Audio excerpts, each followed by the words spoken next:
Welcome to the Roadshow Podcast.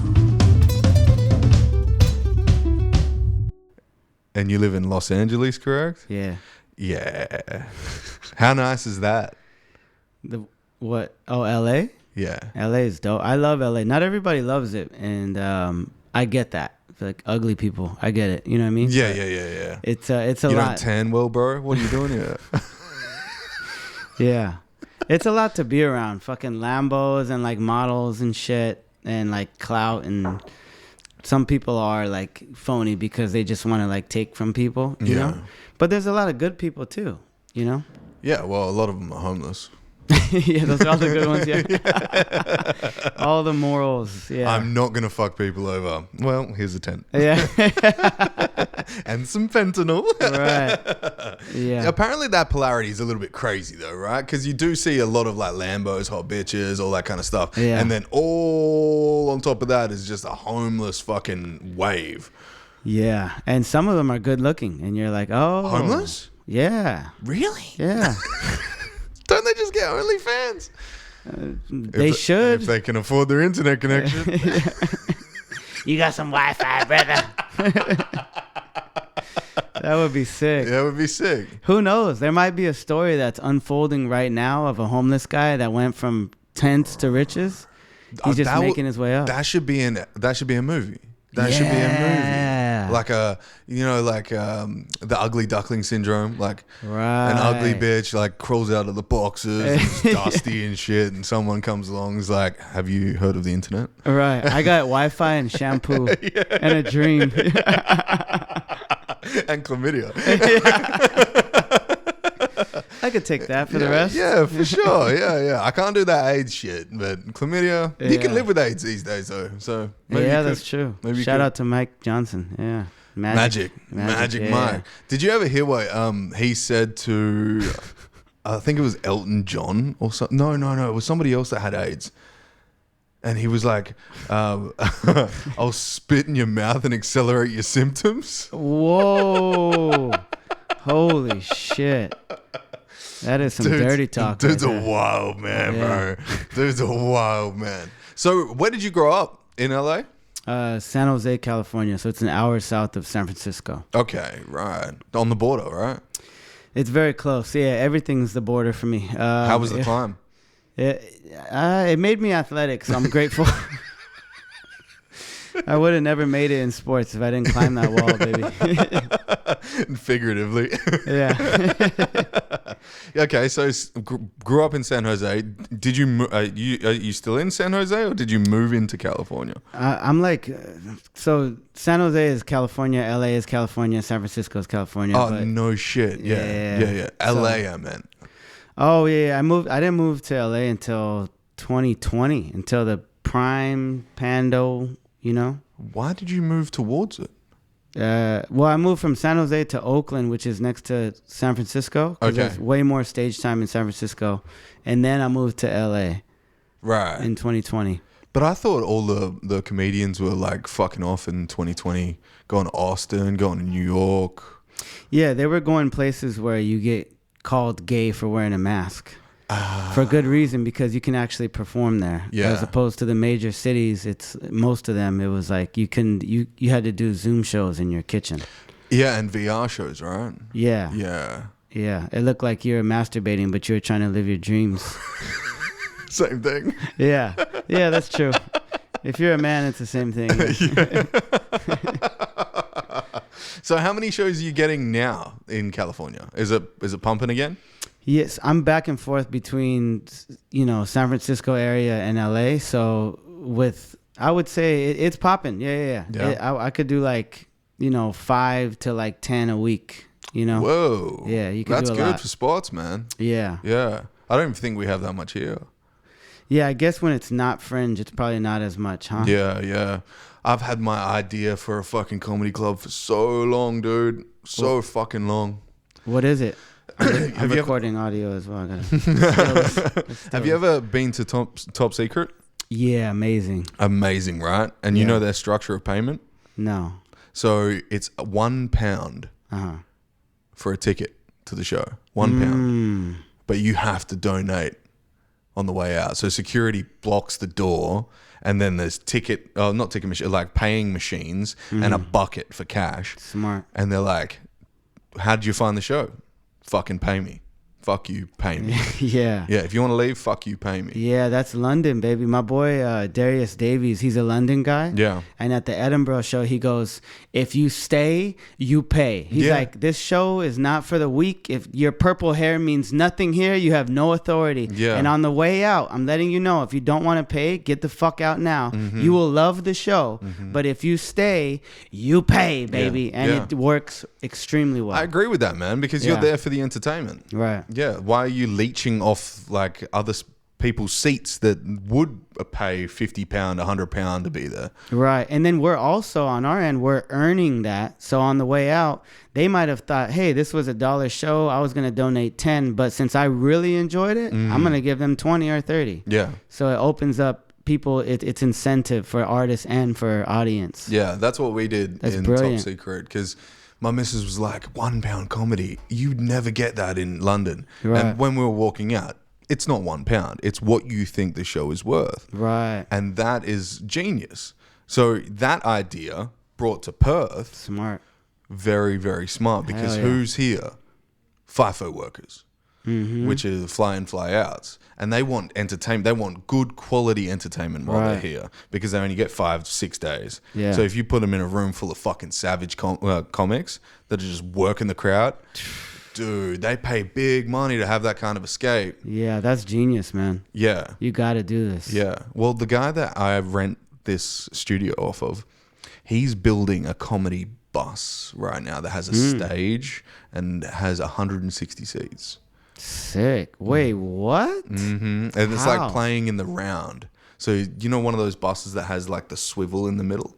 Like, it's a longer bus. Yeah. There's a stage in the middle, and there's seats at the back face forward, and the seats from the front turn around. Oh, that's crazy. And when you park it like that, like on a corner, you kind of get like a 360 view. That's sick. You know what I'm saying? If it jackknifes a bit. Bro. Yeah. So they're doing that, and they're going to be parking it around landmarks in Perth. And then like on specific days when the comedy goes, there you go. Oh, dude, that'll be clutch. They have a thing in San Francisco where it's basically like a bus, like a nicer one. And for the day that they do the comedy, they just have everybody gets the fuck off, and they do reserved tickets for the show. And they have ice chests on both sides of the bus that are just filled with beers and seltzers and shit. And we have a comedy show on the bus as well. Damn. It's so San Francisco, like it's so niche. People love, and of course they book dope ass comedians. Yeah, yeah. So we'll just be like talking shit about people walking by. We'll do our jokes, like, and people think it's a regular bus, and they're like, "What the? They're drinking on the bus!" Like it's one of my favorite gigs. Sick. How This often would do they work. do it? I think weekly. Yeah, that's Yeah. perfect. And they crush it. Yeah, I bet they do. Yeah. Is it what's a ticket price? I think it's like $20. That's fuck all. Yeah. And then you just pay as you drink, kind of. Yeah, and you Yeah. get free beers with it. You know, it's like they don't even Whoa. charge. Yeah. Whoa. Well, It's if you're such a filling up a laid-back thing. whole bus, bro, you know, Yeah. and people want to come back, bring their friends, Hell yeah. especially if it's a good time. If I've You found can do like, blow at the back of the bus. Yeah, too. yeah, yeah. I'm taking back seats. definitely. If you could drink, yeah, you could do Molly. So Yeah, anything, dude. Right. Yeah, homeless fentanyl. Right. Get into it, bro. orgy at the end. Yeah. As long as you pay me. Yeah. Right. I think that's the kicker these days, bro. Is like there's so many good places that are established, but if there's all these fringe little shows here and there that'll bring up the scene, more people are willing to come. Right. Be that comedians and the audience. Yeah. Have you ever heard of Alfie Brown? Nah. Bro. Funny dude. I saw him at Top Secret. Yeah. You want to look him up. He's like, how would you even put it? He's like, I don't know anyone like him, actually. He's so profound with his jokes. He's so profound. He just goes so in depth where you're scratching your head about how on the fucking mark he is with what he just said. And he makes it politically funny and terribly offensive. I love it. He's very quick-witted as fuck. That's a delicate balance. Yes, very, very delicate. And I saw him at Top Secret, and he was the reason as to why I paid £50. Nice. I was like, I want to see this dude again. Man, that brings up a great point as well about the donation-based thing. Is some people have it and some don't. You can accommodate both. When I sell merch, I do T-shirts for $25, Go Frank Yourself shirts, and then I do wristbands that say the same thing. But the T-shirt is for somebody that can afford a $25 T-shirt. Yeah. The bands are donation. I'm like $1, $5, it doesn't matter. And then usually people give me 5 or 10, but sometimes people give me 50 or 100. Yeah. Just because they loved the show that much. Yeah. And it's the best shit ever. Are you selling merch at your shows? Not here in Australia, but back home I do. Yeah. Come on, man. Ship a box over. Yeah. How long are you here for? Oh, till the 19th, right? Yeah, I leave Monday. Oh, motherfucker. Yeah. I do have some wristbands though, so maybe I'll sell them tonight and tomorrow. The last 2 nights, yeah. For sure. I'm sure you probably had returning audience members. I did, yeah. Yeah. I did. Oh, yeah, you're funny as fuck, dude. I appreciate it, man. Yeah. Dude, I was watching your page just before you got here, actually, and the way you comment on viral videos bro, it's insane. That dude in the wheelchair talking all that smack about how he gets his dick hard is the funniest shit ever. I've found that's the shit that goes viral is something that's can be controversial or everybody wants to put their 2 cents in. That's the shit that goes because everybody engages and they're like, oh, that's fucked up. Or, oh, that's hilarious. That's not hilarious. You know what I mean? Do you get more invites when you have like shit that pops off on Instagram or TikTok or whatever the fuck you're doing? Invites to like shows? Shows, yeah. I feel like that you putting out content definitely does send a reminder to bookers like, oh shit, that's funny. You know what? Let me book him because there's thousands of funny motherfuckers, but they're out of sight, out of mind. Especially like for me, I'm ADHD, so I'm really bad with out of sight, out of mind. But if I see a clip come up from a comedian, I'm like, oh shit, I forgot. They're right there in LA. Let me book them on my winery show. Oh. So they have a foot up. You know what I mean? A leg up. Yeah.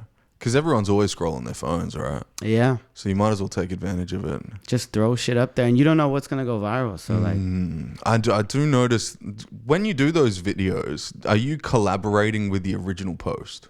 Yeah. And then you're just adding to the end kind of thing? Yeah. So it'll show you the original post. So it's not like I'm, taking credit or anything. It's just kind of, yeah. But yeah. It shows, you can click the original video every time I do that. That's awesome. Yeah. Yeah. Cause you're showing where the real content came from. Well, yeah. The real content is the joke itself. Right. But how would you even say that? The original content. Yeah. Yeah. Yeah.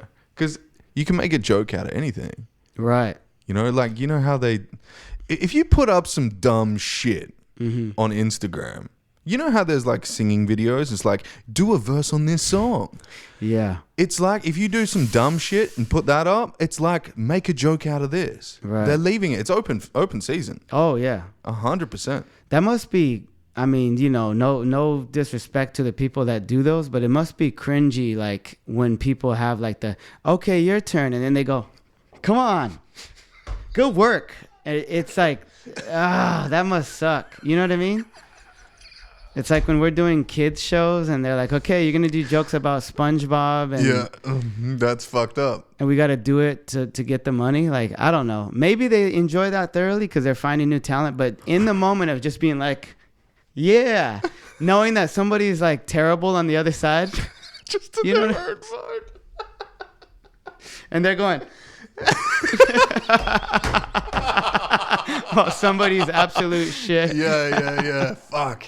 There's so much of that because I see like dudes getting up early, and you're like, you're setting up your phone for sure, bro, and then getting back into bed to show that you're getting up early. What the fuck is that? Oh, those ones, dude. Just like imagine how much effort goes into filming every part of something. Oh, man. Like, you see influencers doing that shit, and you're like, dude, I know you don't have a film crew. You've got like 20,000 followers. Right. You ain't got a film crew unless you come from money. Right. But we know you're setting up every single part You got to be all in on that. Yeah, you do. If anything less than 100%, that's your niche, that's your career. If you're doing that part-time, like, that's a waste of time. That's way too much. Yeah. And how much do you love yourself if you're doing that part-time? You know, is it just tickling the ego a little bit too much? Is that what that is? This is my lifestyle. Yeah, this is how I do it. Watch every part. Yeah. You motherfucker. No. Nobody wants to see that shit. Nobody wants to see you put your toothpaste on your toothbrush. Yeah. Fuck you. Like, you use 6 oranges in your orange juice? Well done. Good one. Oh my God. That's retarded. It is actually retarded. It's so dumb. I don't get it. I miss saying retarded. We don't get to say it back home. Why? It's just kind of a pastime. Like, is there heaps of retarded people? No, don't. Retarded, gay jokes, faggot. We can't say that stuff back home. Can't say that shit. So yeah, I get really excited when I get to say it here. And some people are probably going to be offended that I even said that. Because oh my God, Frankie, you're progressive. And I am progressive, but also I miss these words. And I get to say them here, so I say them. Yeah, well, it's stupid because they're words. Yeah, they and we never words. say it to go. We don't go up to a special needs person and be like, look at that retard. We would never, you know what I mean? Sometimes. Well, Tuesdays and Thursdays, but you know what I mean?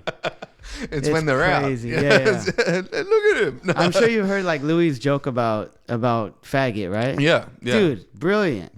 It's like if I saw 2 gay guys and they were sucking each other's dicks, and then one of them took out the dick and they said something faggoty like Phoenix people are Phoenicians, I'd be like, stop saying that shit. Put that dick back in your mouth. Quit being a faggot and suck that dick. Like, that's exactly how we all feel. Yeah. All encompassing. That's like Tom Segura's joke, right? When he's like, he's explaining gays, and if there were 6 men and each had their dick in the ass of the one in front of them, they were marching along saying, "We want the cum, give me the cum." You could then say that's gay, and then still some people would be like, "What the fuck? Don't say that shit." Yeah, you're like, what is the line we're drawing here? Yeah, they called it gay, right? Because it meant happy. Yeah, they were happy to suck these dicks, bro. Yeah, you know. And then we're like, that's happy. And they're like, don't call us happy. You're like, what? I think it's because it's so smooth to say gay cunt. You know, that's just rolls off the tongue. Aesthetically pleasing. Yeah, but you can't be like straight cunt. Like, that's not nice. Like, why are you saying that, bro? Right. Yeah, but like, look at that gay cunt. That's a normal thing to say. That's fabulous. For an Australian, at least. Right. We can say that shit. And come at me, fucking 0.00001% of the population. Like, fuck you. Who are you standing up for? And what is this, like, monarchy now that we have of, like, virtual signaling? Virtue signaling? Yeah. Like, everybody wants to be, like, known as the guy that, like, yeah, no, we stand up for the minority. And you're like, do you, though? Because, like... I'm offended on behalf is so whack. Yeah. It is extremely lame, and it happens all the time. And it's like, how could you let him say that? It's like, bitch, I got shit to do. What are we doing? Are we scheduling our feelings right now? Yeah. What are we doing? Yeah. Why is your opinion matter more than the fact? That's a real one, right? It's so real.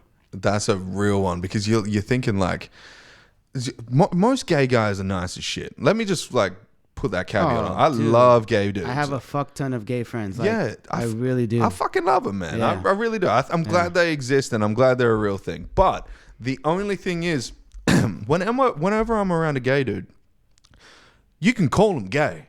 Right. You can joke around. They're cool. They're chill, bro. Yeah. But they call themselves faggot. Which exactly. is fair. I treat it like the N-word back home. I'm like, they can say that. I don't say it, but they call themselves that all the time. Yeah. You know what I mean? Yeah. But as soon as you're around a blue-headed bitch and there's no gay people around, it's all like, what did you just say? Huh? Yeah. You're like, what the fuck? Like, what is this? Like, why are you virtue seeking? Nobody's around to see you. Right. You know, it's just you versus me right now. Yeah. And I think we can both agree, if you could walk your way out of this blue head shit, you'd probably agree with me. That's some funny shit. Yeah. I think in theory, I think the people that are... I'm going to be listening to this a couple of times to make sure I don't get canceled. But most of it's going to be in, let's be honest. I think the people that are so heavily involved in cancel culture is like, I think there's a 1% of them that have the right intentions and they're actually trying to make progress. Yeah. But the rest are just, they want to be a part of a cause. They have no personality. It's just like when you see people that are sports fans, they paint their face, they put on costumes, and then every game they like want to smack the TV, and that's their whole life. Yeah. Same thing with them. They don't have anything going on. So it's like, I want to be part of something. Yeah, tribalism, right? Yeah. Yeah. Absolutely. It's the same with politics, same with like even the fucking Super Bowl that just happened. Yeah. Like, how divided was the world against like San Francisco versus fucking the Chiefs, bro? Like, what the fuck was that? Yeah. Kansas City, big up, by the way. Fuck off. I'm a Niners fan. Fuck the Queefs. The Queefs. You can like them. I don't fuck with them. They got good meth though, so shout out to them for that reason. Kansas City has the best meth. And corn. And corn. Yeah. I'm not gonna. Corn. Yeah. I'm not biased in that way. Yeah, sugar syrup and meth, the two most addictive things in the world. And Taylor Swift music. Yeah. Fuck that bitch, to be God honest. damn it. Yeah. Yeah, no. I'm not a Swiftie. No. No. Me neither. No, Fuck fuck for that, dude. Yeah. People are trying to get me on the Swift bandwagon, and I'm like, I've heard her shit. I've listened to the radio for the last 15 years. I don't need to hear her anymore. And they're like, yeah, but do you know the meaning behind it? No. I'm like, I know the meaning behind it. She's got a dry pussy. That's the meaning behind it. Like, nobody can get that wet. No, nothing at all. That's why that Ice Spice was like doing like fucking gang signs to the devil behind her at the Super Bowl. Yeah. I'll support that before I support Taylor. Oh, 100%. Thank you, Satan. Yeah. Like, fuck that. Thank you, Ice Spice Satan. Imagine being a part of the fuckery of. Imagine a go hard Taylor Swift fan. That's an obnoxious white chick. That's like, you know what I mean? Like, no, that's slack jaw chick. Daddy's credit card, brunch talking too loud. Yeah. That type of shit. Nah, bro. Yeah. You tap your teaspoon on the side of the cup too loud to make everyone know that you're at a high tea. Yeah. Hey, I cheated on my husband in Mexico. Just want to let you guys know. But we had Section A tickets last night. Yeah. Fuck you. Yeah. That's a chick that gets hit with the that's like courtside, that gets hit with the basketball because she's tweeting about her coffee. You know what I mean? Yeah. I want to be friends with that bitch. Yeah, no, thank you. Have you been to any LA Lakers games? I went to one, actually, yeah. In your whole life? Or one fucking game? Literally one game, yeah. Are you a big basketball fan? Yeah, I'm a Warriors fan. I started as a Lakers fan, I'll be honest. Yeah, I was going to say. I switched died. to the... Yeah. As soon as he died, I was like, oh, throwing this jersey away. Hello, Signed. Warriors. Rape allegations? Let's light this motherfucker up. Right. Yeah. Yeah, no, I went to Warriors during the, like, Captain Jack and, Baron Davis and Monte Ellis days. So they weren't even that good at the time. It was just We Believe. If that's what the name was, like We Believe, that was, you could tell we weren't winning. Yeah, no. You know what I mean? Like, yeah. We believe someday we'll stop losing. Mm-hmm. So, but I just really like the fans and the team. That's like at a that hardcore time. Christian that believes Jesus is really coming. Yeah, exactly. Yeah. Yeah.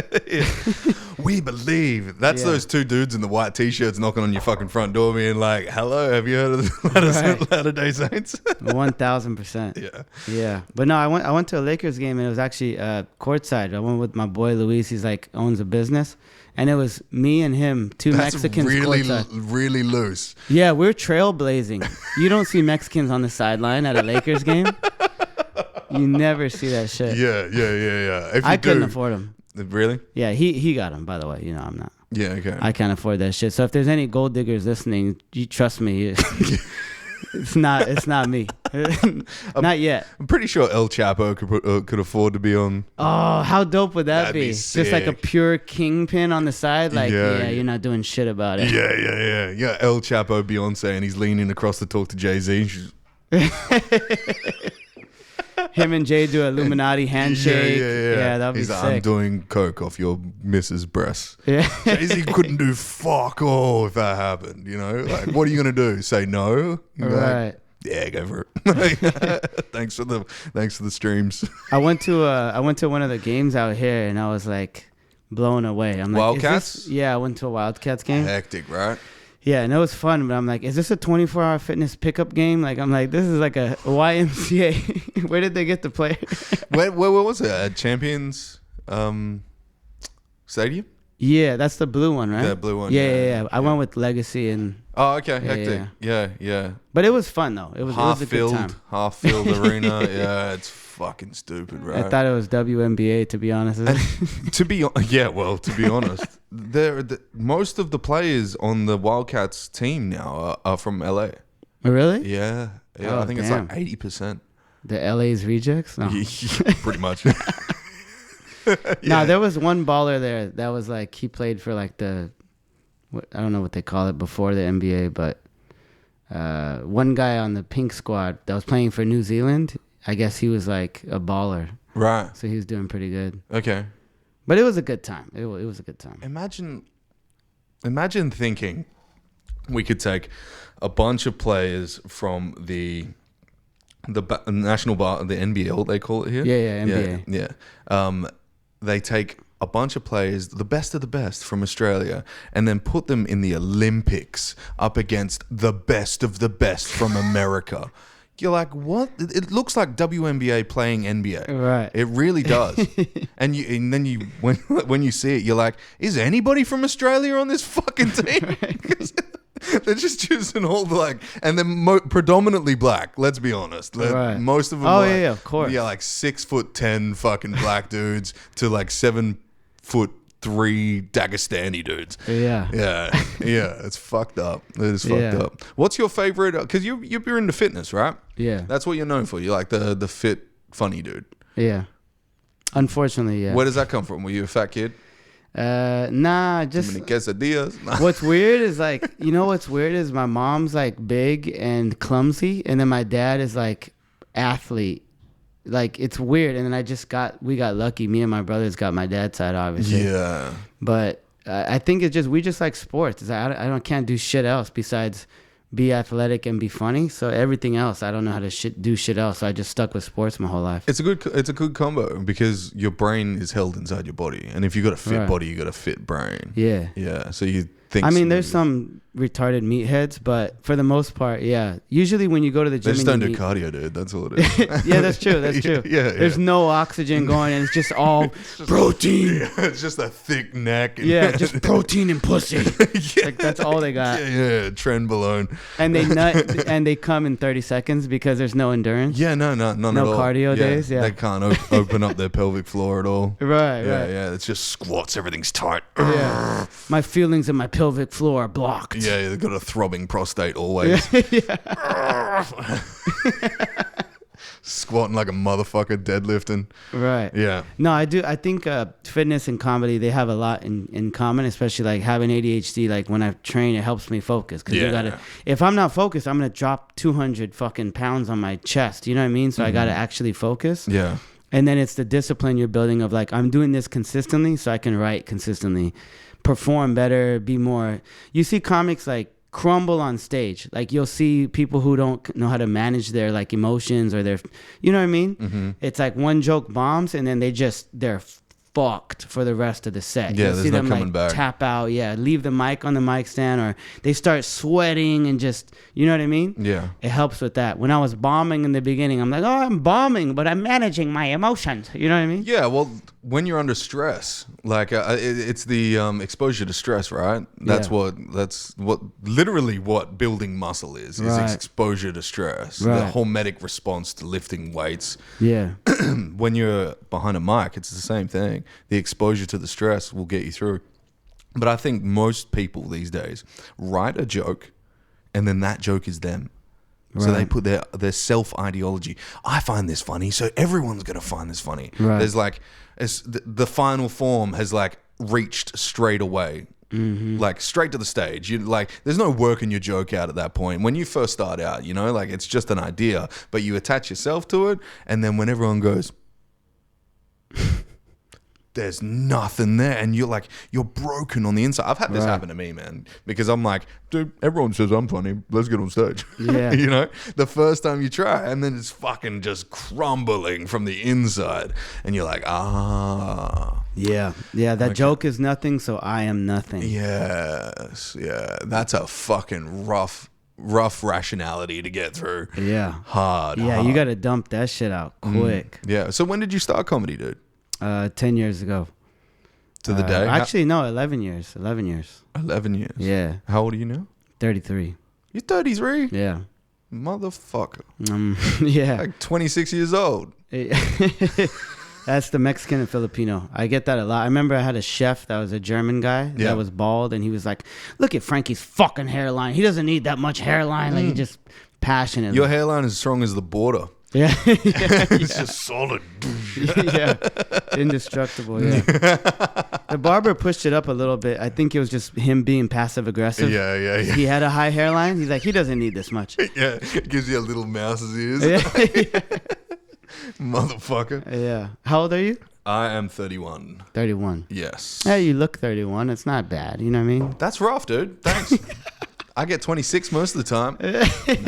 No, I don't. I've actually had You some. look 30, 31. It looks pretty normal. I got asked if I was 45 the Get other day. the fuck out of here. Yeah, it was before a haircut though. So it was like after 2 months in England. I didn't get a haircut in England. I just wanted because it was snowing, bro. Like Yeah. you can't be chiseled in the snow. You fucking Right. get cold. And Yeah. You want everything to be bushy. Right. So I was like that, and then I came back here and it was hard and I was sweating and my hair kind of when it you're wiping Getting it a all little the time. Blink 182. Yeah. Where are Oh, you? yeah. And I'm so sorry. Yeah. Yeah, exactly like that. But because I'm thinning out because of all the steroids I did when I was younger, Nice. it showed. Did you juice when you were younger? Yes, yeah. Oh, yeah. shit. That's why you're bulky now. Yeah, and I'm getting on TRT in the next week. Fuck yeah. Yeah. That's wild. Yeah. Were you a football player or what'd you do? I was a bodybuilder. Oh, sick. Yeah, that's why I know so much about lifting and that. So. Yeah, and you were a trainer, you said, as well. Yeah, right? I'm a PT as well, yeah. Nice, man. Yeah. You still do that? No, fuck that. Why? I can just talk shit on here. That's Right. all it is. That's all PT is. It's just talking shit Yeah. and counting to the most monotonous numbers. You're 12. Right. Yeah. I don't feel like it's a sustainable career long term to have fulfillment. You know what I mean? Are you a PT? Yeah, I still do it part time. In Back LA? home. Okay. Yeah. Question: do you guys have to pay rent in your gyms? Some places charge you, some do not. It's mandatory here. Really? Yeah. What? Yeah. So if you want to be a, what do they call it, a sub organization within an organization, you have to pay rent. Yeah. And what is that, like 20% or something? No, it's higher. Yeah. Some places go up to 35. God 40%. damn. Yeah. You're pimping out here. Yeah, bro. Yeah. And most of them are either fat dudes or hoes. So you're you win-win. Yeah. You get to see some tits. Fat dudes or hoes. Yeah. Titties either way, bro. Fat Dudes and Hoes Training Corporation. Yeah. Oh, we're onto something here. Yeah. Yeah. My homegirl back home's got a school of thought. That's And sick. she crushes I bet. in LA. Yeah. Yeah. Smart. I want mine to be called Gains and Orgasms. Or Are you gonna Cheating start a cult? Boyfriend Body. You're going to start a cult? Yeah, hell yeah. Yeah. So I'll give you gains, but the orgasms come this way. Well, we'll have them Gains do for Kegels. orgasms. Yeah. Get your Gains protein, for bitch. orgasms. Yeah, that's good. Or dude. We can have them do Kegels together. Yeah. At the I know end. you faking fatties. Just doing the eye movement. Yeah. Do Kegels and cries. Yeah. So, how would you test the Kegel? You'd have to put a pressure tester, a finger in there, right? Yeah. We Yeah. can get somebody to volunteer, I'm sure, What, for the fatties? for the fingers part. Oh, no, that's part of the package, right? Okay, all inclusive? Yeah, all inclusive. All Yeah. right. Yeah, It's a that's fair. one-on-one. Yeah. It's I'll train you, get that pussy tight. Tight as fuck. Definitely getting canceled. Yeah. It's like docking with a vagina. All right. You need to break that seal. It's getting real crystalline. That dude got weird, bro. Yeah. He got weird because when fame was like at the height for him, like have you ever seen any of his recent podcasts? I have not. Okay, so there's a complaint that I like watching him from the fringes. I don't follow him, but I like watching, like, what is this guy doing? What's this predator up to, you know? So I watch and I'm like, dude, this guy's constantly complaining that his follower count on YouTube is not going up. He stays at 598,000 and it doesn't go up. You get like 10 in a day and then it'll go back down to 598. YouTube has just blocked the shit out of this guy. Yeah, good. Yeah, 100%. That's hilarious. And he's complaining about that. Imagine being like, I only have $598 million. Yeah. I just can't get any more. Just can't get, yeah. Who the fuck is concerned about that? I don't know. And I don't know how his wife stayed with him after all Oh, that. Lord. Yeah. She stayed with him. Yeah. What's the age gap with his wife? I thought you were going to say with the hose. I don't know. I think she's like close to his age. Let's Google this shit. Yeah. I saw D'Elia before all the allegations and he was really funny. But I hadn't heard. We're good. Wait, so you saw him live? Yeah, I saw him at the Comedy Store after Rogan, who was second to last. Right. But this was like 2019. So like before 2018. all the 17-year-old pussy. And apparently, yeah, there was rumors in the comedy community, but I hadn't heard about it at the time. And then I saw him kill, and I was like, oh, he's actually funny. Like, oh, I fuck with his comedy. And then a couple years later or whatever, I was like, oh, never mind. Yeah. He is funny. I'm not going to tarnish that, but he did that himself, really. Yeah. There is a thing where really talented, really, really talented dudes, when like you're like, how? They're just either mentally or sexually or they're just fucked up in some way. Yeah. I had someone on the podcast and it was like, oh no, I think it was Kyle. Was it Kyle? And he was like, we as a podcast community, we're like, name the predator in the friend group. like who's most likely to be a fucking predator? And I'm like, what other fucking friend groups have that?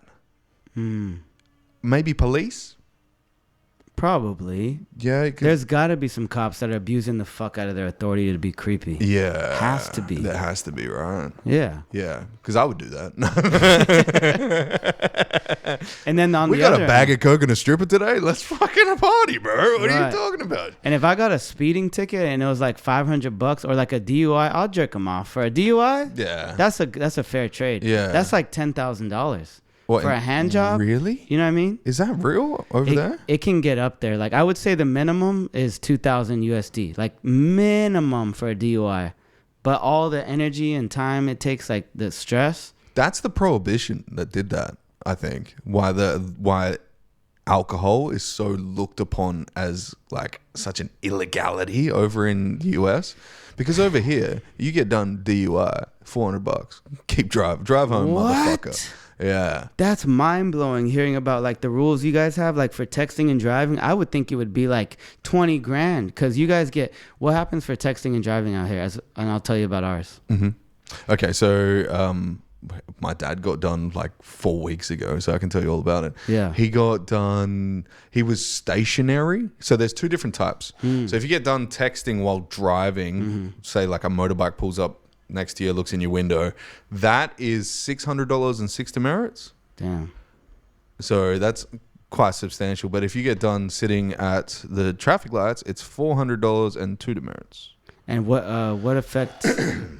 4 demerits. How many of those? So we get 12 merit points. Oh, so half of them are gone if you're moving. Yeah. See, that's what I mean. Yeah. That's pretty severe. Yeah, because it kills so many, bro. You think about it. Like, people not looking up, and then they look up and they're like, bang, into the back of a truck or even into like a pedestrian or anything, yeah. Yeah, definitely. Ours is like, money-wise is similar, but you don't get any points on your driving. If you do, it's super low.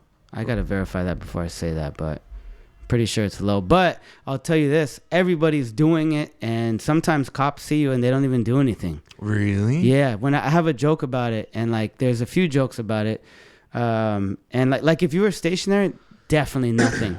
If you were driving, they'd look over and be like, hey, like Don't do that shit. And then they keep driving. Whoa. Yeah. Like I had a joke about texting and driving last year and I did it here and it just got dead silence because everybody texts and drive in America. So you can make jokes about it. Mm-hmm. When I did it over here, they're like, fuck no, cunt. Like, don't, that shit is not funny because it's serious out here. Yeah. You know what I mean? But then DUI in America is serious. That's wild. Yeah. That's wild. I can't even go to Canada if I get one DUI in America. Wait, so you're a criminal after Can't even that? get in. Yeah. You're technically, yeah. Whoa. Yeah. Any kind of I think on road, like I did reckless driving. So when I was 17, I had a Mitsubishi Magna, fucking piece of shit, but first car. Flex. So it was sick. Yeah. I had do you know what a Hills hoist is? Mm-mm. You know those washing lines that you go wing and it comes up like that? It has like a little crank at the bottom of it, and it'll be like a pole in your backyard. Oh, and like the ones they use to dry clothes. Yeah. Okay. Yeah. I cut one of those off and then welded the pole to my exhaust. What? Yeah, so it was a straight through pole.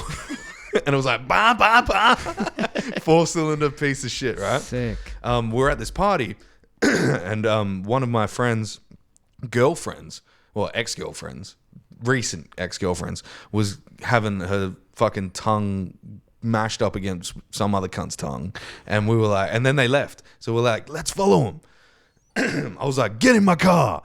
Jump in the car, front wheel drive. Try to do one of those reverse spinny things. Reverse into a skip bin. Push the skip bin into two cars into a house. Holy shit. Pissed as fuck, right? I evade the scene in the car. Get a phone call. We need you to come down at the station. Pissed means drunk for the American listeners. Yes, pissed means drunk. And I was like, I can come down tomorrow morning. They're like, come down now or we're going to come get you. And I was like, who, why, what's going on? Like, just pleading dumb. Right. You know? Yeah. And they're like, you left your bumper that had your number plate on it at the scene. Like, I was smooth criminal. I was like, yeah, you got me. So I lost my license for, I think, a year or something. Reckless driving, had to pay everything back, you know, so all damages and stuff. Still no criminal record. What? Damn. So was that all out of pocket or did the insurance cover anything? Insurance was most of it. Nothing. Oh, okay. Most of it, yeah. Nice. Yeah. And then no criminal record. Wow. Yeah. This is like... You would have had a misdemeanor back home. It was a misdemeanor, yeah? Yeah. Yeah. Even being drunk? Yeah. Yeah. Although the reckless driving, I think back home, if I'm not mistaken, that might be a felony. I think that's a criminal offense. Yeah, isn't it? Yeah. Damn, that's trippy how the severity of some rules out here is so extreme and this over here, but not over here. Well, I saw 2 police officers in France only a month ago, or maybe 6 weeks ago, walk past a dude danging up heroin, injecting heroin on the street. And they're just like, well, what are we gonna do? Like, I was like, hey, what the fuck? Like, do something. I'm not surprised by it either. Like San Francisco, there's an area called the Tenderloin in San Francisco, and they do it openly. Is it like Skid Row type audio? Yeah. Homeless people. I saw the Tenderloin. Why is it called that? Is it like it's chicken the shops? opposite of tender, but okay. I don't know why it started that way. But yeah, I like last time I was there doing a show. And I was walking to the venue and I saw just pants down and just an ass. Like right when I glanced over, the timing of God's grace, I looked over, I just saw like an ass and then shit/pee pit. What? Yeah, she pee. I didn't know it was a liquid coming out rapidly like a waterfall. Pit, yeah. So yeah, pee shit. Pee shit. Yeah, sheepy. Sheep it. Yeah. It was like a yellowish green color. It was a lady though. Yeah. Hopefully you guys are eating while you're listening to this. But yeah, I don't know if it was shit or pee. Did you get immediate waft? Like, oh. I was across the street, but I saw eating quesadilla. The sun shining on it. Yeah. Eating a quesadilla. Yeah, eating ass. Yeah. Another and one. It was just coming out, and I was like, "Holy shit!" I just turned the other way, but that was broad daylight. Whoa. Broad daylight. This is the Tenderloin, baby. Yeah. I also saw somebody handing a bag of crack or coke to somebody. It wouldn't be coke. Let's be honest. Yeah, it's crack. Yeah, it's crack. Yeah. Yeah, I saw Which is that weird as well. because coke is crack. It's just freebase, right? It's just cut. Yeah, they mix it with Baking soda. baking soda. Yeah. That is literally it, right? Yeah, Just I don't know how I know that. They Yeah. cook it. I think it's that Biggie movie, right? He put baking soda. He said, "Mom, don't throw out my mashed potatoes." It's just fucking crack. He had a bowl of crack. Like, goddamn, man. Yeah. That is wild. Like that's we. You know how like the terminology for a crackhead is crackhead. Like you call it because they smoke crack. Yeah. In Australia, a meth head is called a crackhead. What? Yeah. Wow. Oh, it's like ADD and when I was a kid, there was ADD and then there's ADHD for the hyper part. Yes. But now they go, you have ADD? No, you have Regardless. ADHD now. Yeah. So it's the same thing with that. Yeah. Wow. Yeah. What? It's weird, right? Because like these people probably have never touched crack ever. It's Yeah. so hard to get. Well, there's no point. Like, Excuse me, I am a meth head and I would never touch crack. How Yeah. dare you call me that? yeah, there's more whistle because they're missing a tooth though. Yeah. And the crackheads are like, they're the one with the problem. Yeah. Well, they are. Yeah. If you think about it, crack actually has a 2x dopamine hit, right? Mm-hmm. So whatever you feel off of like a coffee, 2x it, and that's normally like the buzz that they get. Where meth is 10x. Whoa. Yeah. I need to do meth. I've tried it. Is it good? No, I did meth with a prostitute. Wow. Yeah. So, okay, here's a story for you. And my missus knows this story, so I can say it on the podcast. When I was at the peak of my fitness, No. right, I was shredded as fuck, and I was like, I was on clenbuterol Tren. I was on 4 milliliters of Trenbolone per week, which is 400 milligrams, which is like the normal levels are probably about a mil. So I was 4xing it. My heart, my blood pressure, everything. I always had a red face. And I was jacked, bro. And I was probably about 6% body fat, right? Damn. I was lean. I had like turtle shell Holy abs. fuck. Dick skin, kind of like. Yeah. And so I decided to go to a festival shirtless in the summer heat of Australia, of Perth. So you've been here for the last few weeks, so you know what an Australian summer feels like. It's an air fryer. Yeah. It's an air fryer, right? It's so hot. And I probably had about 10 pills of ecstasy. No. Yeah. So when like I was in a bad way. I think I was going through like a breakup or something. But I was clearly. I was like, fucking, let's just get loose. And somebody gave me this bag, right? And it was a tiny little bag and it had green powder in it. And I was like, what the fuck is this? I tasted it. I was like, oh, it tastes like Molly. Boom. Took the whole thing, right? I'm like drooling at this point. I've got photos and all this kind of stuff. Fuck. And I was so fucked up mentally that I was like, let's just fucking get fucked up. I meet this group of look-alike bodybuilders. You know, the ones that are just like egotistical drug addicts that just found steroids and started working out? Yeah, so I was with them. And they were like, hey, this girl really she really likes you. I was like, who? And when I looked over, drugged up Jacob saw a hot bitch, right? Like real hot. And I was like, fuck yeah. Kissed her, go back to her place. And I'm like, what do you do? Like, what do you do? And she's like, oh, I'm a student. And I was like, okay, all right, you chill. We get back to this apartment in Scarborough and it was worth probably 2.1 million. Damn. It was, that's California apartment standards, 2.1 million, I'm guessing. But in Australia, that's a fucking top-notch apartment. That's the best of the best. This was like 3-bedroom, God, level 11, looks over the Scarborough Beach. Amazing, right? And I'm like, you're a student. Who are your parents? She's like, oh, no, I'm not from here. I'm like, so you're a student. What, like, don't lie to me. What do you really do? And she's like, don't ask. Let's go get some drugs. And I'm like, fuck yeah, that completely changes my ideology. What was the green stuff? Okay, so the green stuff ended up being a little bit of meth, some crushed up ecstasy, and then somebody had been chewing acid tabs and then spat them into there. And I had downed all that.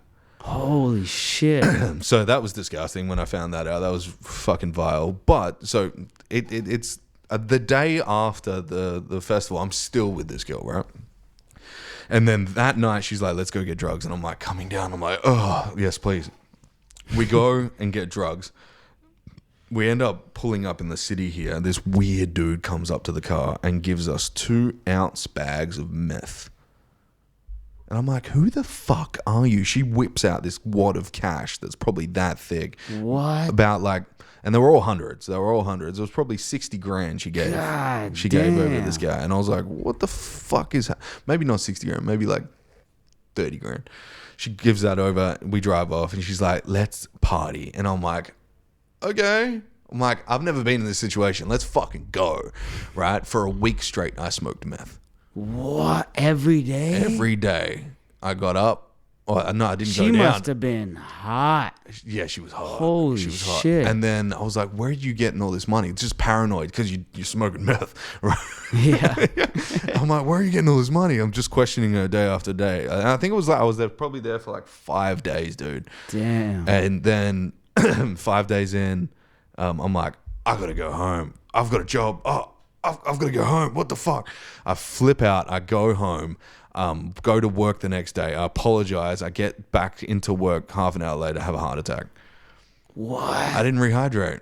No way. Yeah. Zero water. Powerade. Fuck So it's that. just salt on salt on salt and then God alkaloids. Damn. Yeah, so I know the extent of meth, and it is a drawing factor because you're like, oh, I can live my life like this forever now. There's nothing that I want to deter other than just doing this forever. Let's keep going. And that's how they end up like fucking selling their assholes and because they want to keep that high going. Right. Holy shit. That's the story, eh? Yeah. Yeah, and that's how I kind of got off steroids as well. I was like, because the heart was like scared to do whatever I did beforehand. Right. I think that, like you said, that gradual entry into it, and then by the time you get to a point where it's like, I got used to it, Instantly. It's hard to turn around. Within 24 hours, you're used to it. With the both steroids and the meth, or with the meth, 100%. with the meth, yeah. With steroids, fuck. You start out. Well, when I started steroids, I was probably 20. I was 20, and I started on very, very low amounts, and then I worked my way up, and I never came off. Damn. I never came off. For how long? 3.5, 4 years. Damn. Yeah, so you're supposed to cycle. That's what they call steroid cycles, right? So you do like 6 weeks to 8 weeks on, or 12 weeks on, or whatever the fucking cycle is. And then you come off for a regeneration period, so your nuts don't go like completely flat of like producing their own testosterone. Right. There's stuff called pregnal and HCG and stuff like that can bring your natural testosterone back up. So I blasted that after I got off, but I've never been at that level where I'm like, before I got on steroids, you know, like you gust of wind would go past and you're like, oh, get a boner. Yeah, just anything, you know, like you just don't have that level of like that fire in your belly anymore after steroids. So I'm like, TRT is the way. Just like small amounts to get me up to normal levels, keep tracking where your free and active testosterone is, and just like operate normally. Yeah. Yeah. I remember our running back in high school, he took steroids 1 cycle, and I just remember him going, it was literally like 2 weeks, and he gained like 8 pounds, so like 4 kilos. And he just looked fucking crazy. When he was on the field, like, he just like, God damn, I don't want him to truck me, you know? Yeah. Those dudes are like brick walls, bro. Yeah. If I ever hear a denier of the NFL, if there's any deniers of like steroid use, you're like, are you fucking retarded, bro? Like, are you actually retarded? You think these giant men that have like chronic CTE, you don't think they're taking some kind of advantageous substance? Like, I know with the biggest budget the world has ever known. Yeah, right. They get like paid like $60 million a year, and you get a 1-year contract. Sometimes you don't even get that. You maybe get a half-season contract. Isn't that right? Yeah. That's wild, dude. That's insane. I didn't know about the NFL. In my mind, I'm thinking you're living your dream, but I spoke to a nurse. I did a show for a bunch of, like, it was like a big ass hospital corporate gig. A lot of nurses there. And afterwards, some of the nurses were for the 49ers. And they were telling me that a lot of the times they're on the road so long, they get so lonely that they're like, they beg the nurses, like, make us a home cooked meal. Like, can we come over for dinner? Like, please. They have millions. They could go to Nobu. They can go to any steakhouse they want to. The but they want the home feeling. Yeah. So they're like depressed sometimes, you know? Damn. Like, that sucks, man. That is sad. So they must be excited to leave that field when they retire, back to the family, you know? Because you see them like post press, like when they sometimes, like, some of the players like captain and stuff will go and talk to the press, and there's just sometimes in the winning team, you're like, there's something sadness. Yeah, there's like an emptiness in their eyes. Yeah, and now it makes sense, right? Yeah, well, imagine the amount of pain pills those fuckers are probably on as well. Oh man, like the amount of jolt to your spine, your vertebrae compressing from like hitting. Like, you're hitting pretty much head first, shoulders first. Everything's going directly forward. Right. Like, you're perpendicular to the floor, and you're trying to smash into someone to stop them. Yeah, it's wild. I think in the beginning years, when you're in your, you know, early 20s, it's fine. But when these players are like 30 and up, it's like, that's having some real effects. You look at Tom Brady. Like, how the fuck did that dude have like a 20-year career? Like some type of juice. Yeah, some type of juice. It's probably because if you look at his facial features, like when he first got into the NFL, and then you look at him now, his nose is significantly bigger. Like, he's on some growth hormone. It'd have to be. Maybe some stem cells now.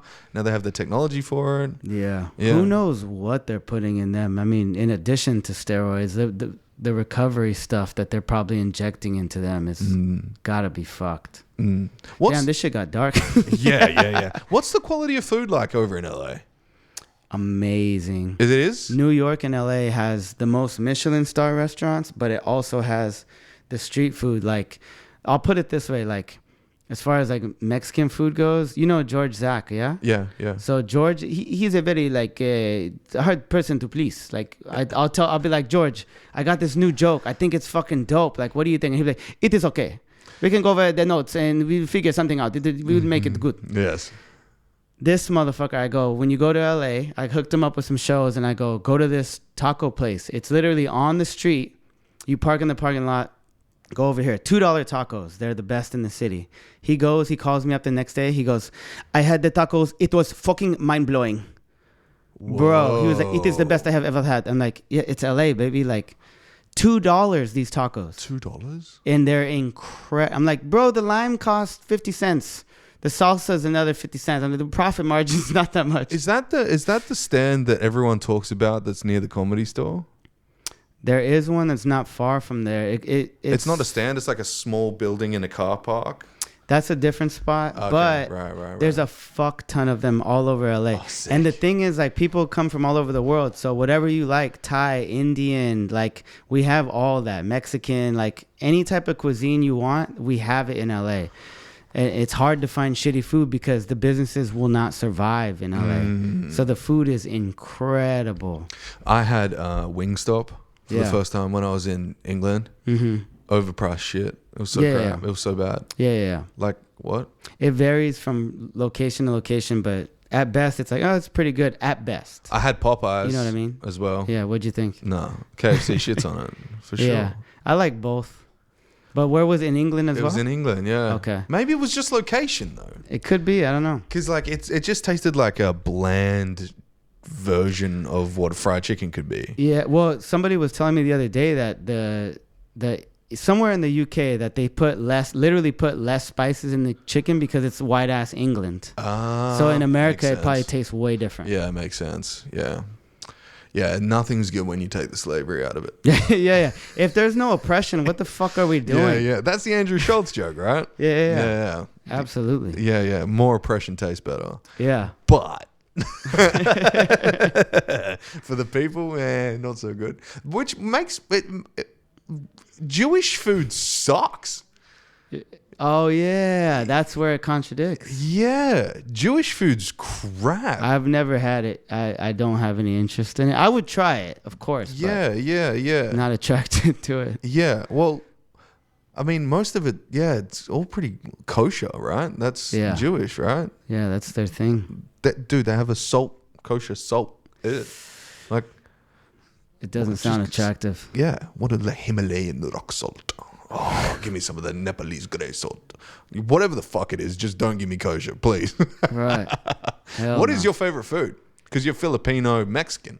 Yeah, which I guess I'm supposed to say Mexican, but top 5 for sure. But top 3 is Thai, Vietnamese, and Italian. Okay, favorite Vietnamese food? Pho. Pho? Yeah. I could eat that shit every day. Do you like the rolls? Love the spring rolls. Yeah. Amazing. What about banh mi? Incredible. Yeah. You can get it back home for like $2.50. What? And it's amazing. Actually, that kind of makes sense because we got like the one in Morley that's like $6 and they're traditional. They're like fuck yeah, really, really good. Oh, amazing. I got to try some before I leave. Yeah. What's your top 3 cuisines? Top 3 if you had to pick. Japanese. Japanese, amazing. Yeah, like Nobu Japanese. Fuck off, mate. You can't fuck with that. What is that? You just can't. Like, it's how did you make your soy sauce taste like 6 different fruits, you fuck? Yeah. Like, what the fuck is that? Like, it doesn't make sense. Sashimi. Come on. Yeah. Get the fuck out of here. American barbecue, number 2. Oh, nice. Yeah. The right barbecue will change your life. Yeah. True. Apparently, I want to get over to Austin, not specifically for the comedy scene, but for Terry Black's. I hear good things, bro. Yeah. I hear really good things. I'm keen. I'm keen as mustard. Yeah. Number 3. No, I'm not saying that. That's fucking trash. Nobody else thinks it's good, but like curry sauce and chips. Like that's great. It's amazing. I love that shit. But that's more English shit, which is kind of funny. Irish food. Number 3. Okay. Hot take. Have you ever had garlic butter potato chips? Oh man, I haven't, but that sounds sexy. Dude, when you're in like the freezing cold of Ireland, in like Northern Ireland, you go into like a pub. Yeah. And there's like you're like, give me a nice pint of Guinness. Yeah. And a fucking steak meal. They give you a steak that's nice, fat, juicy steak. Yeah. And then they give you this heap of the potato capital of the world, right? So they give you a heap of potato chips, and then they give you this side of garlic butter, and it's a daub that you put on, and while you like cut your steak, you can see it like melting through the chips. It'll change your life. That's dumb. And they have Guinness pie and fucking everything, dude. It's so good. It's so good. The pubs I was when I went to London and in Scotland. I was blown away by the pubs. The difference of like a bar versus like a proper pub over there, you cannot fuck with. No. In the UK, it's incredible. Well, bars are more social, right? Yeah. In America, they're like, you go, you social, you have fun, maybe see some hot bitches. It's with my friends. But you guys don't have pubs.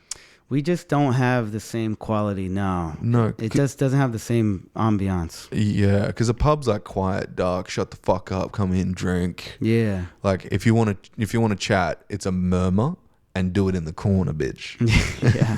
yeah. Do it near the fireplace, you fuckhead. Right. yeah. We still want to hear the crackling of the fire. Yeah. And the pouring of the beer. Right. Yeah. And sometimes live music is nice in a pub.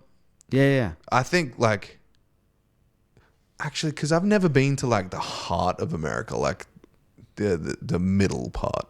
Right? Yeah, there's a lot of variety when it comes to going out. You got lounges, which are classier. You got the bars, and then from the bars you have nice bars, and then you have dive bars. And the dive bar is where the people with the DUIs go.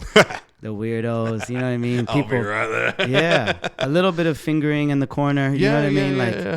That's a dive bar. Cheap drinks, and the bartender is pouring a double on a single. And if you ask for a double, you're getting a quarter of the bottle. Like it's, where you go to get fucked up, basically. Yeah. Or you take your side chick or whatever. You know what I mean? They don't do that here.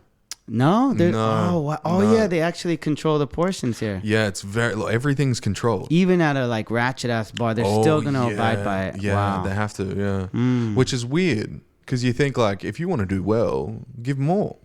Right. Even happy hours. So if you've got like a cocktail bar or something, and you got a happy hour. Happy hour means buy one get one free normally, right? Mm-hmm. But then they'll put half the alcohol. So you're just like buying like half and half, which is just one. That's so lame. That's fucked, right? Yeah. There's nothing happy about it. It's gay. Yeah. If I was gonna find one thing to hate about Australia, that would be it. Is the liquor. Yeah. The spirits and beers. Like you guys charge so much, and then that shit like that. Well, think about it. Like how apart from wines and microbreweries like that make shitty beers. To be honest, if you're making a fucking microbrewery beer, kill yourself. Yeah. Like what is that, bro? Come on. It's for nerds. Yeah. Bud Light all the way. But in Australia, we don't have like real good like whiskey and like what is Australian whiskey? Where's the bourbon? We don't make any of that stuff here. Yeah. The prohibition, that barrel shit, like a Buffalo Trace. Apparently that's like, I've had that stuff like with orange zest. Australian just has to fuck it for some reason. They're just like, what? Something good? Fuck that. Let's chuck some other shit in there. It's like reverse quality control. Yeah. It's a little bit too good for the convicts. Yeah, get that shit out of here. Yeah. That I still think there's a lot of that. The convict mentality. You know the history, right? Yeah. And then the like tall poppy syndrome, you guys call it, or something like that. Is that? What is that? That's what I heard is like if you try to like flex too hard or you try to show your status too much, they'll like chop you down the size. Like you're not important, cunt. Yeah. Which I kind of like, and I don't like for some reasons, but I do like for a lot of other reasons. It's nice when people are humble, even if they're successful. You know what I mean? You know where that most occurs? In families. Yeah, if you want to be the black sheep and stand out and all that kind of shit. Yeah. Most of the time, your dad's going to be like, get a fucking job, cunt. Yeah. Like, what are you fucking doing? Yeah. That's what my dad does even now to this day. Oh, that's good. I thought it was the other way where it's like if somebody's too successful, they're like, calm down. Like, no. It's even before, like, it's the Mr. Beast thing, what he said. He's like, people call you obsessed until you get success. Mm-hmm. No, they call you crazy until you get success, and then they call you obsessed. And you're like, okay. So maybe my dad's just a dickhead. You don't believe in that? Like, I think that you guys have a lot of talent out here, and I think that the tall poppy syndrome or whatever it's called is a thing because there's not many famous comics, like hardly any. Mm-hmm. As opposed to like in America, it's like we'll hype up somebody who's on their way up, and over here it's like, yeah, you know what I mean? It only gets hype when you leave the continent. That's what I mean. Yeah. That's like proof of like, I think it's a thing here. Yeah. You have to leave. That's the fucked up thing about Australian comedy is if you want to be big in Australia, you can't be big in Australia. Mm-hmm. You have to leave Australia, prove your worth in the comedy centrals of the world, which London, LA, New York. Yeah. Like be big in America. Yeah. Be big enough that we can see you from America. Right. And that we will respect it enough to say you're from here, right? Because if you're shit over there and you're like I'm amazing, I'm from Australia, I'm doing this thing, and we're like fuck off, he sucks. We won't go he's an Australian, we'll go oh yeah, no, I'm glad we got rid of that cunt. Yeah. It's very much like that, which is. But that is cool, and that's pretty. It's kind of like you gotta get an actual black belt. You know what I mean? Yeah. That's cool. It's not taken lightly. Yeah. Which is pretty cool. Yeah. Does America have that for anything like comedy? It's way more laid back, way softer when it comes to that. It's like if you're doing something decent, people would be like, "Wow, you're doing well." Like, you know what I mean? Like you got 10,000 followers and you did this. Oh, that's impressive. Great job. You're doing a great job. Yeah. You know what I mean? Yeah. As opposed to out here, it's like, okay, yeah, but what else? Like what? I'm not impressed. I'm like 2 years into this podcasting thing and I've got like 1,700 followers. Like Australia just does not give a fuck. Yeah. I noticed that. It's like the first thing I noticed when I came out here is like, they'll support with money. Like, oh, hey, good job. Here's some money. But don't. But I show me won't your follow you. shit. Yeah. In America, it's like harder to get the money, but they will follow you. Yeah, well, I'll like your stuff. Do you have YouTube? I won't give you $1, but if you have a YouTube channel, I'll check you out. And they actually will. I think it's because that most people over here have more money than attention. Yeah, that makes sense. 1,000%. And you guys have your shit together a lot more than us, because obviously the whole country is built to, like, you know, rich, poor, and divide that gap. And like more people out here actually own properties, and like, you know, you don't have credit debt like Americans. It's like, you know what I mean? And if you look at what it's nice to see America's built on. Oh, just absolute fuckery. Yeah. So of course it's that way. But it also came up as the media capital of the world. You know, like it's recognized as the place that recognizes people for doing some artistic shit. Yeah. Where Australia is like, we're 200 years old. We 200 years ago we did a genocide. Yeah. And we killed all the Aboriginals off, and now we're like, no, we're fucking always here, mate. There's no like, there's an obvious white guilt. In the country, because they're like, we're on Boorloo land. Damn. Yeah. I'm part Aboriginal myself. I'm 4th generation removed from a slave that got fucked by her owner. That's my life. That's where I came from. You know, like and everyone is like virtue signaling once again and saying, oh, we care, but no, most of you fuckers are from England, right? You know, like this isn't built on media and ethics and morals. We don't have a great history, the great long history. America has a way longer history than us, maybe double now. Well, no, triple, right? There's 600 years. Yeah. And England, London itself is 4,500 something years old. That's a history. Yeah. We took all the magnates, the convicts and the magnates, and pushed them. The white people that were convicts were supposed to be slaves to the magnates when they got to Australia. They were supposed to be the workers, and they were like, actually, we got all these other cunts here. Let's just fucking use them. And that's what happened. And the Australian accent is English drunk, right? It's a drunk man from England. That's what that is. That's because what else is there to do here? Right. You know, it's just drink piss, right? Yeah. So we don't have the background. We have the mining background. We don't have the media background. So I literally was at the pub yesterday after doing a podcast with John Elliott, walked across the fucking country with camels, right? And before I met an influencer, I met a multi-millionaire mining magnate. Insane. Like worth a couple $100 million.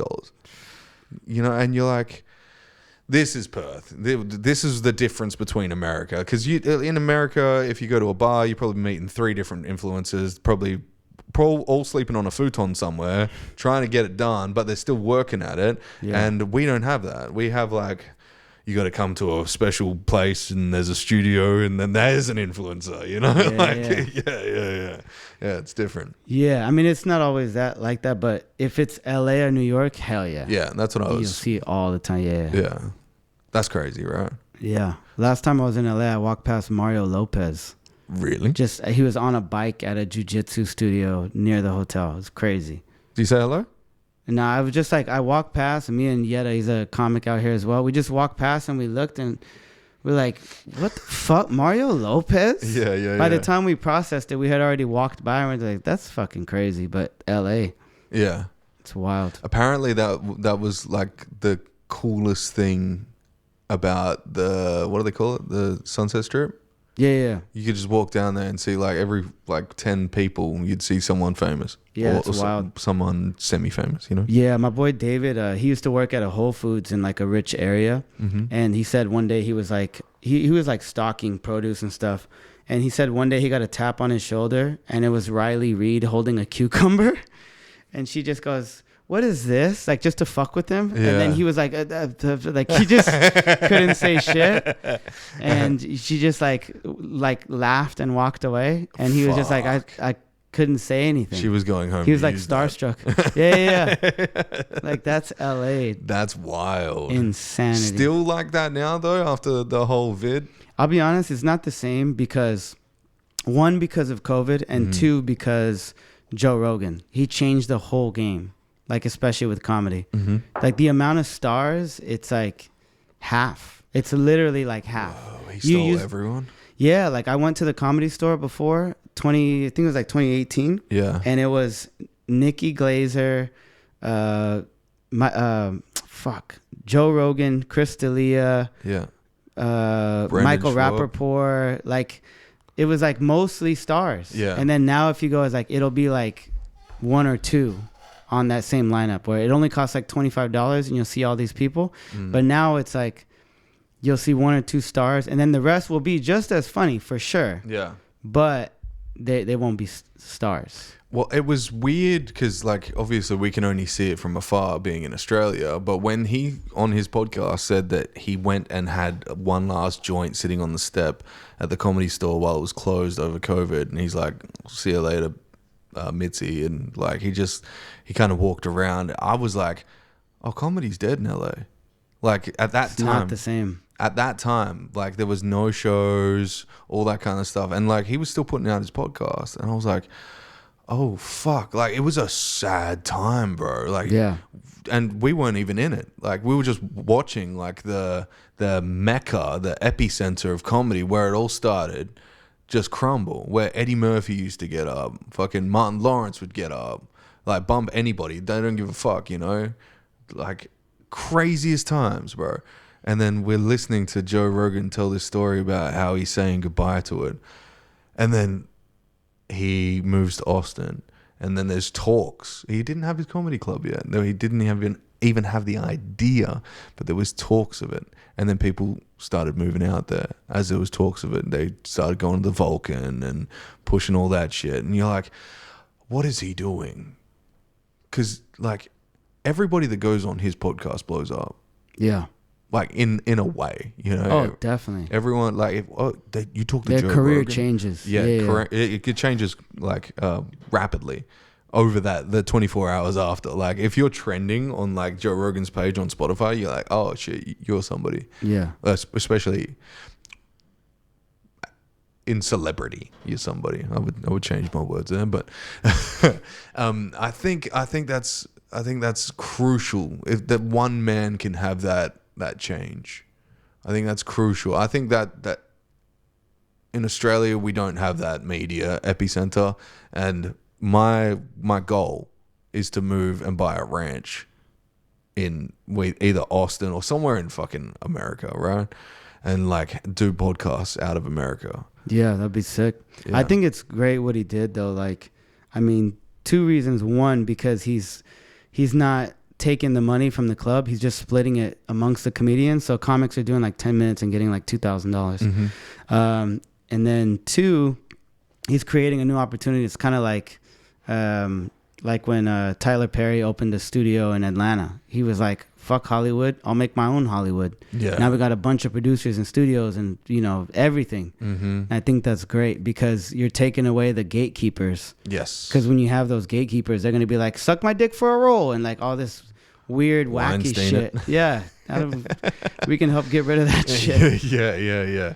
But yeah, I think it's cool. I really do. And I think that Joe Rogan himself is the dude that will allow the repetition for it to happen again. Like, eventually, like the Nelk podcast, is it what are they? Full Send podcast? Full Send, yeah. I think they're in a position where they could put people on and blow them up as Absolutely, well. yeah. But I think they're still focused on bringing themselves up, where you're like, are you trying to be Joe Rogan? Why don't you just be the Full Send podcast? Like, right. You know, I think a lot of people are trying to emulate the whole Joe Rogan thing, where it is the right thing to do because you're trying to put people on, but you kind of have to get there for yourself in the first place. But that's a contradiction in even me saying that.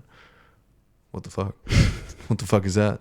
Who gives a shit? Yeah, who cares? You'll get that shit in America, baby. America. All right, bro. Should we wrap this shit up? Yeah, let's do it. Well, it's Frankie_comedy? Frankie M Comedy. M Comedy. Yeah, Frankie with the IE. We'll have that shit in the bio anyway. Easy. Thanks for coming in, man. Appreciate you, man. Take me home, I wanna know if you're